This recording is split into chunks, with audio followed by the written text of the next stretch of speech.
When John invented the birdie ball, one of the first areas that he ran into was that you can't play golf in parks. So he invented a strike pad. The reason he invented the strike pad is because they just don't like you taking divots out of their parks. The ball sets upright up here, and as you can see, there's a cambered area. The pad is thin, it's cambered, so you can hit down and through the ball and actually take a divot without really taking a divot. The pad's thin, it's lightweight, easy to transport. The pad deflects down here at the cambered area. The ball sets upright, and so when you hit down and through it, the pad deflects, comes back up in the blink of an eye, simulating a divot. You also want to set the ball up near the front so that when you hit, you do not hit the back end of the pad. One of the most meaningful improvements to my swing happened when I figured out what divots were supposed to do. The strike pad helped me figure that out. Most people think that a divot happens behind the ball and scoops the ball. That's not the case.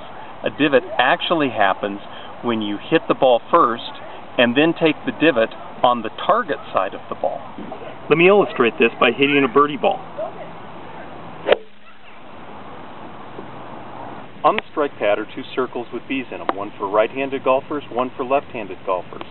Set the birdie ball on the B and then line it so that it's a little forward in your stance for your longer irons and a little backward in your stance for the short irons. Most golfers at some point in time in their life struggle with a slice. Let's talk about why a slice happens.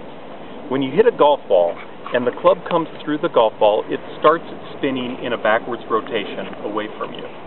So the ball is going to be going back behind you. The ball is spinning around an axis. If that axis is parallel to the ground, the ball goes straight. You tilt the axis one way or the other, it slices or it hooks. So let's see how the birdie ball and the strike pad help the slice or the hook.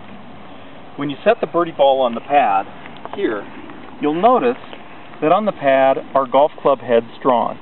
This shows the proper swing path during this portion of the swing, which is the most important portion of the swing. It's called getting into the slot. Notice the drawings on the strike pad of the club face. The club face is open at the back end of the pad, and it closes where it impacts the ball.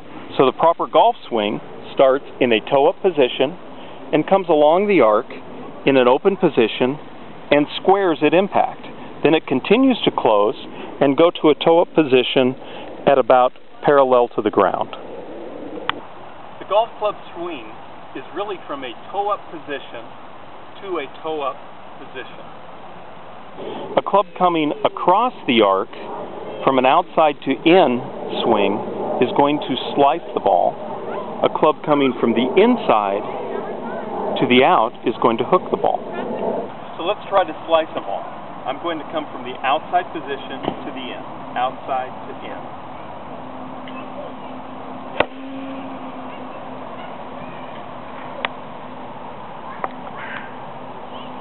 Now let's try a hook. So now let's do a hook swing. The hook is going to come from the inside to the out. It's an inside swing to an out.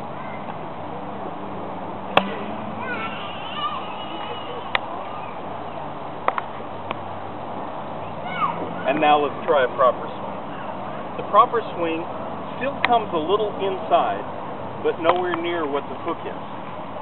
It comes along the arc, again, toe up to toe up.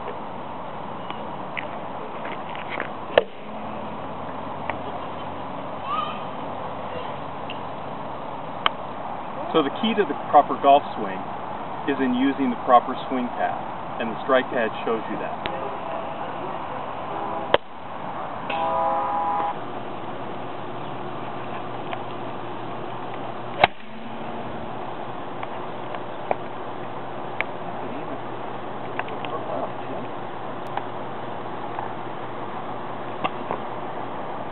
Nice bounce. Oh, deflected by the heat vent. I hate it when that happens. I put a few birdie balls. Yep.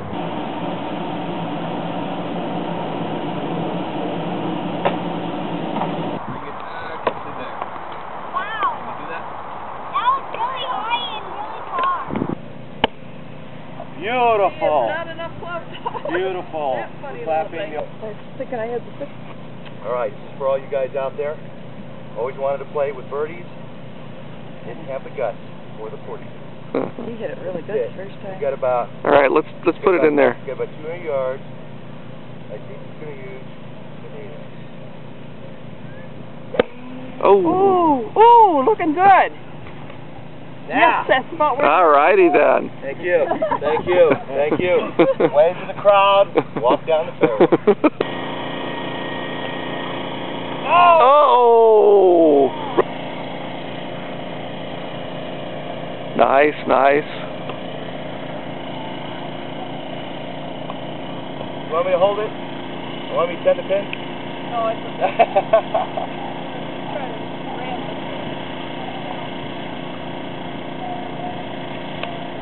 That's in there. Yeah! Woo!